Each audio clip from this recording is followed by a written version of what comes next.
Está começando pela TV Novo Tempo mais um programa Evidências, sempre em busca de fatos que comprovem a veracidade histórica da Bíblia Sagrada. Vamos começar o programa de hoje com uma pergunta fundamental que sempre volta à mesa de discussões. É razoável acreditar em Deus? A pergunta pode parecer simples, mas ela é fundamental para ambos os lados, da crença e da descrença. Afinal, se Deus existe, vamos colocar isto apenas como uma hipótese.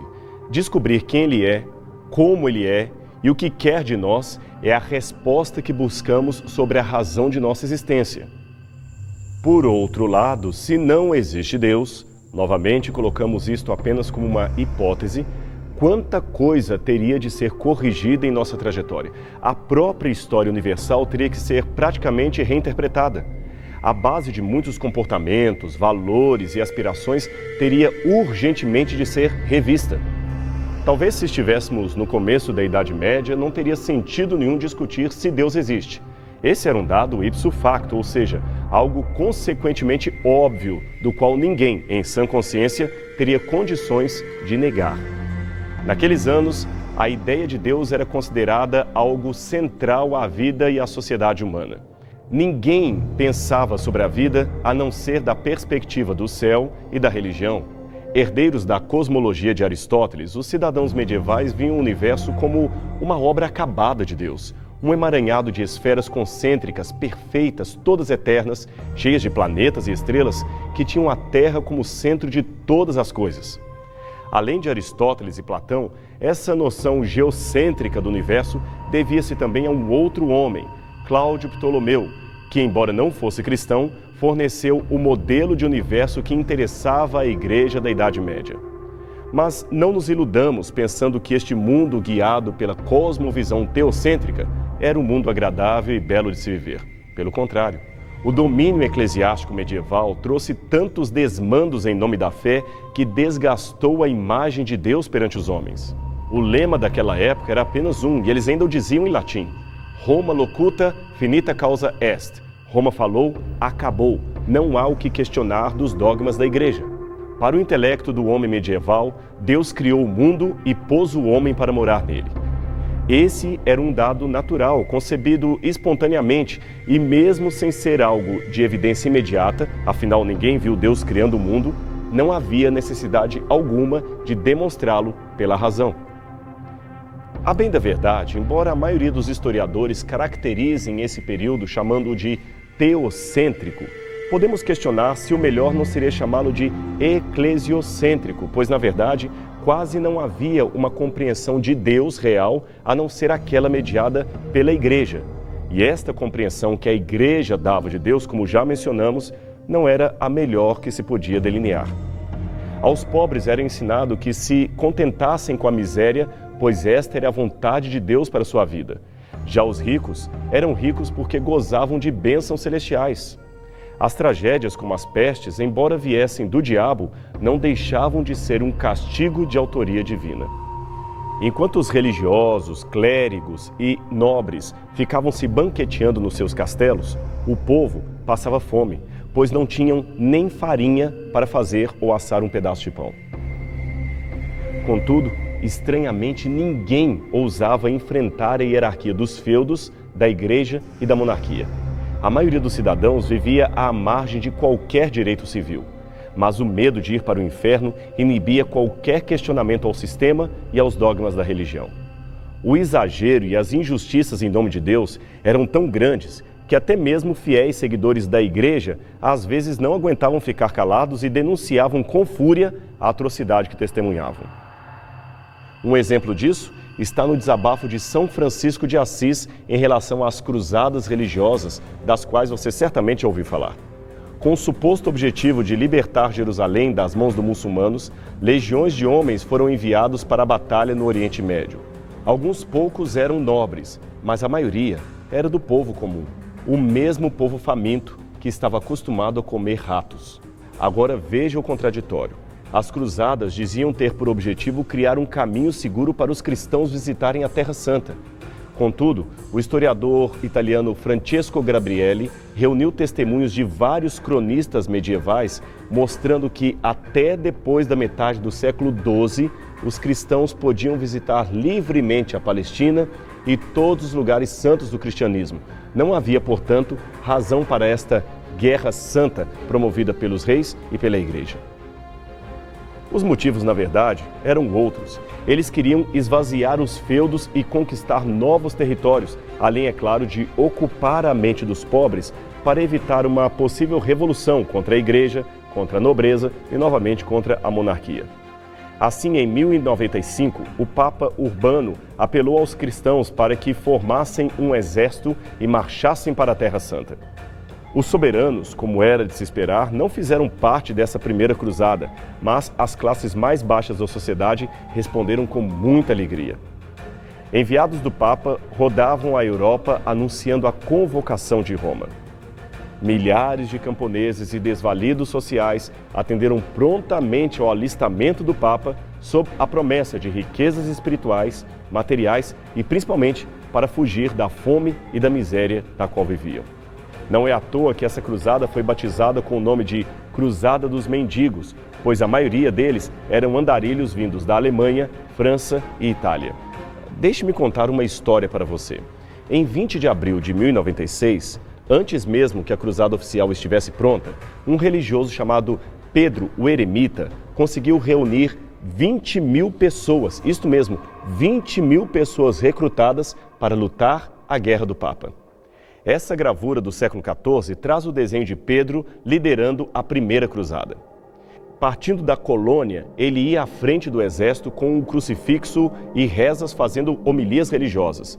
Mas, como nenhum de seus seguidores tinha dinheiro ou provisões, a solução que ele encontrou foi realizar pilhagens pelos lugares aonde eles passavam. Dezenas de castelos foram então invadidos e destruídos. Só na cidade húngara de Zemun, eles mataram 4.000 homens, saquearam celeiros e violaram as mulheres. Porém, algum tempo depois, eles foram massacrados pelo exército turco e pouquíssimos sobreviveram. Aliás, desses sobreviventes, poucos conseguiram atingir a próxima cidade porque foram resgatados graças a uma milícia bizantina. Essa cruzada foi só um exemplo das barbáries que se cometia supostamente em nome de Deus, mas nenhuma foi tão desastrosa e cruel quanto a Cruzada das Crianças, ocorrida na época do Papa Inocêncio III. Liderados por um profeta mirim, uma espécie de vidente de 12 anos chamado Estevão, meninos e meninas, juvenis e pré-adolescentes foram mandados para a guerra. Pregadores mais velhos diziam que por serem inocentes, Deus os preservaria da morte. Mas não foi bem isso que aconteceu. Dos 20 mil soldados mirins recrutados, menos de 1/3 sobreviveu aos primeiros assaltos. E no final de tudo, apenas uns poucos debandados regressaram para casa. E não sabemos se o próprio Estevão estaria entre eles. Foi por causa de exemplos como estes que São Francisco, que mencionamos anteriormente, escreveu a sua opinião a respeito das cruzadas enviadas da Europa para a Terra Santa. Veja o que escreveu o próprio São Francisco de Assis. Vim à Terra Santa para converter os infiéis, mas descobri que os que precisam de fé e noção de piedade não são soldados muçulmanos, e sim os guerreiros de Cristo. Acima deles, os bispos que os enviam para esse massacre. Puxa, devemos convir que são palavras fortes, não é mesmo? Ainda mais escritas por um santo da Igreja. A partir, porém, do Renascimento, isto é, dos séculos XV e XVI, uma série de acontecimentos começou a quebrar esse monopólio monárquico e eclesiástico sobre os cidadãos da Idade Média. A visão teocêntrica ou eclesiocêntrica da realidade começa a dar lugar a uma visão centrada no homem. Os descobrimentos astronômicos de Nicolau Copérnico e Johann Kepler derrubaram a teoria geocêntrica do universo.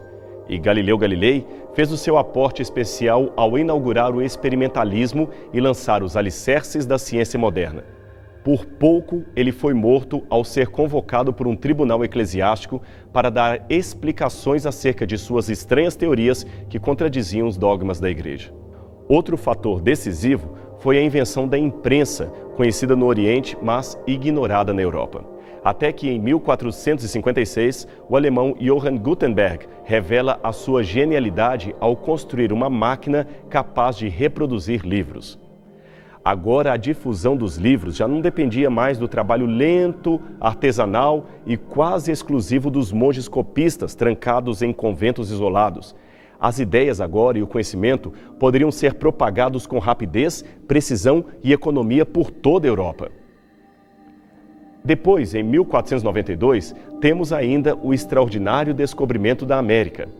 A inesperada ampliação do horizonte geográfico para além do Velho Mundo produziu um encontro de culturas jamais imaginado pelo homem medieval. E para resumir tudo isso, temos quase paralelo a esses eventos o advento de Erasmo de Roterdã, promovendo um cristianismo inspirado no humanismo, a reforma protestante com nomes como Zwinglio, Lutero e Calvino, e ainda o nascimento de correntes iluministas, racionalistas e humanistas, que inauguraram, é claro, novas maneiras de compreender a realidade bem alijadas do pensamento oficial da Igreja. Essa confluência de fatores originou o que os historiadores chamam de giro antropológico, ou seja, a humanidade tira Deus do centro e assume pretensamente o controle da história. O homem redescobre o seu papel como construtor dos eventos e passa de espectador a agente dos acontecimentos mundiais. Deixe-me admitir uma coisa para você. Mesmo sem concordar com as ideias do ateísmo moderno, eu confesso que entendo psicologicamente o porquê de algumas relações ou reações tão fortes contra o discurso religioso. Não que eu pretenda fazer uma análise terapêutica do ateísmo, mas eu levanto a possibilidade real de que muito do rechaço atual à fé pode representar, na verdade, um receio de que as mazelas espirituais da Idade Média voltem a dominar a sociedade em que vivemos. Se é que elas realmente foram embora. Afinal, a ilusão e o charlatanismo religioso, aquele charlatanismo em nome de Deus, ainda encontram-se presentes em muitas abordagens que se tem por aí. E isto nós crentes devemos admitir. Daí a importância daqueles que se dizem cristãos e seguidores de Jesus manterem uma mente lúcida e uma vida realmente digna, que leve os não crentes a pelo menos compreenderem que existem religiosos e religiosos, que não se pode julgar a massa pelo mau testemunho de alguns. Aliás, esse é um erro muito comum cometido tanto por religiosos como por não religiosos. No caso dos religiosos, pensarem que todos os ateus são iguais. Ou dos ateus pensarem que todos os que se dizem cristãos também são iguais. Não é bem assim. Se assim cometemos, corre-se o risco de desastrosamente tomar a parte pelo todo. E mais um detalhe: a sua vida pode ser a principal ou a pior propaganda contra ou a favor de Deus. Agora, é lógico que existem alguns céticos teimosos que, por razões pessoais, insistirão em negar as evidências, ainda que estejam latentes diante de si. Mas se isso acontecer, que não seja por causa do mau comportamento de alguém que orgulhosamente se diz religioso, mas não vive como um religioso. Existe um grande perigo para aquele que crê, e é o fato de não possuir uma cultura religiosa equivalente ao seu próprio conhecimento secular. Deixe-me explicar isso melhor para você. Existem cristãos que conhecem muito de cinema, esporte, trivialidades, mas não sabem quase nada da fé que professam seguir. Alguns podem até ser cultos em matérias diversas da religião ou até possuir títulos acadêmicos, mas são quase indoutos, para não dizer completamente ignorantes, quando o assunto é Bíblia Sagrada. Não estudam a palavra de Deus, não pregam aquilo que aprendem na igreja, não se aprofundam na doutrina. Logo, sua vida religiosa se resume à participação passiva de uma liturgia semanal que provavelmente nem lhes toca mais o espírito. Nesse caso, existe ainda o grave risco do crente cair no fideísmo, que é a fé cega destituída de evidências ou de razões plausíveis que a sustentem. Por falta de uma reflexão honesta e de um contato com Deus e sua palavra, este crente poderá estar à mercê de abandonar a sua convicção religiosa. Basta ele enfrentar uma provação para a qual não estava preparado, ou um questionamento, ou até mesmo uma tentação, e ele então poderá caminhar de uma vida piedosa a um distanciamento cada vez maior de Deus, até chegar, por que não, aos limites do ateísmo. Afinal, Isto pode ocorrer à medida em que o membro de uma religião não evidencia mais a utilidade de sua fé em Deus em meio à cultura ao qual ele vive. E também quando ele tem essa fé completamente desligada da vida real e dos episódios concretos que ocorrem em seu redor. Deixe-me contar uma história para você. Certa vez um paraquedista pulou de um avião e ficou enroscado numa árvore. Até que um cidadão, certamente religioso, passou debaixo, levando consigo uma Bíblia. Certamente ele iria para a igreja. O paraquedista, então, sem perder tempo, pediu ajuda ao religioso. Então disse: "Senhor, por favor, ajude-me." O religioso, olhando para cima, falou: "Ah, o senhor é um paraquedista." O homem imediatamente confirmou: "Sim, eu sou um paraquedista. Por favor, ajude-me a descer daqui." "Ajudo", disse o religioso, "mas vejo que o senhor pulou de um avião. Há pouco ouviu o barulho dos motores, não é mesmo?" "Sim, é verdade", novamente confirmou o paraquedista. Mas o crente ainda insistia: "Ah, eu noto que o senhor também é da aeronáutica, e o senhor é major, eu estou vendo a patente, o senhor é isto, é aquilo, não é mesmo?" Um tanto impaciente, o paraquedista perguntou de volta: "E você embaixo? Você é um religioso, não é mesmo?" "Claro que sou. Como o senhor descobriu? Por causa da Bíblia que eu carrego?" "Não", respondeu o paraquedista. "É porque você está um tempão me dizendo um monte de verdades que não servem para nada." Será que a religião se reduziu a isto? Um monte de verdades que não servem para nada? É interessante notar que o apóstolo Pedro, mesmo sendo um homem simples, afinal ele era um pescador da Galileia, certa vez exortou seus leitores a santificarem a Cristo e estarem preparados para responder a todos aqueles que pedissem razão da sua esperança. Você pode encontrar esse texto em 1 Pedro capítulo 3, verso 15. Agora, é interessante que a palavra razão é a tradução da palavra grega logos, que Pedro usou no original.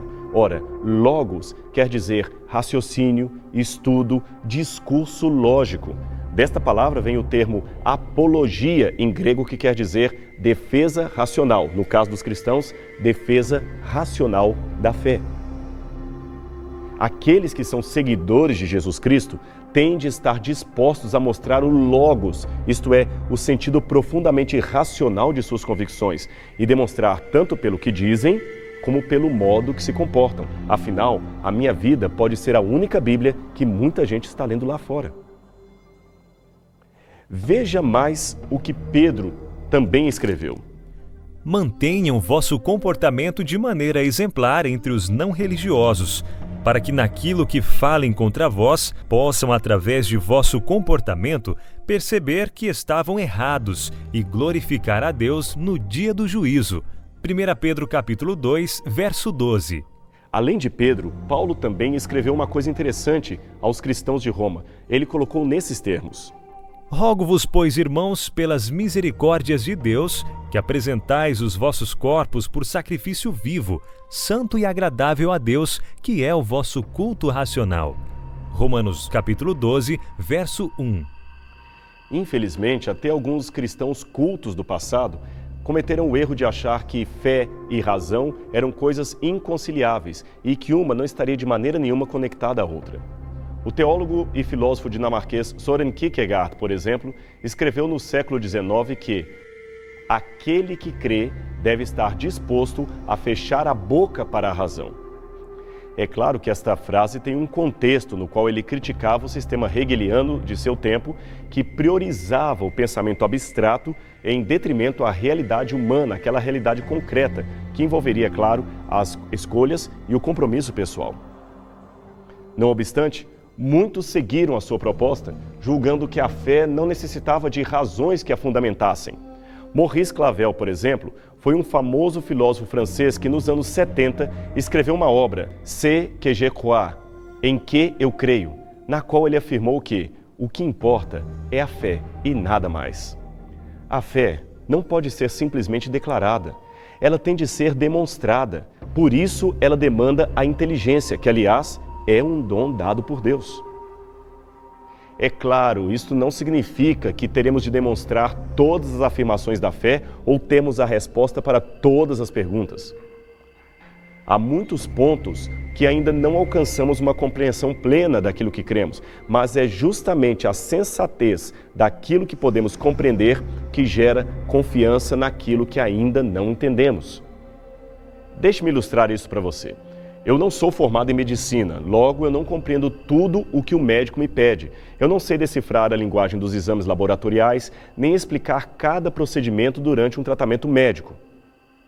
Contudo, a competência do especialista em saúde, que testemunhei antes de entrar no consultório, somada àquilo que posso conhecer do trabalho de médicos e especialistas, me dá a convicção de ser sedado por ele, colocado numa mesa de cirurgia, onde a minha vida estará em suas mãos. Isto, de certa forma, é fé. Aquilo que eu não entendo, eu fico tranquilo com base naquilo que eu pude compreender. Agora, imagine permitir o mesmo procedimento médico a alguém que não é formado em medicina. Deixar, por exemplo, que um leigo qualquer abra o seu corpo com bisturi e opere. Isto seria um fideísmo, ou seja, uma crença cega, uma fé que não demanda credenciais prévias, nem evidências de que o suposto cirurgião sabe o que está fazendo. Portanto, não podemos confundir uma coisa com a outra. Ora, as grandes questões relativas à existência de Deus, à criação do universo e à existência da vida podem estar além dos limites da ciência naturalista. Mas isto não significa que haja um desvínculo absoluto entre elas, como aliás disse Paulo na carta aos Romanos. O que de Deus se pode conhecer é manifesto entre os homens, porque o próprio Deus lhes manifestou. Através de quê? Por meio das coisas criadas, que me permitem reconhecer o eterno poder do Criador, bem como os seus atributos e até a sua própria divindade. Portanto, se eu posso resumir esse programa num único conceito, eu lhe diria que conhecer a Deus de maneira experimental, lógica e fiel é ganhar a vida eterna. Pense nisso e a gente se vê no próximo programa, aqui na TV Novo Tempo. Até lá!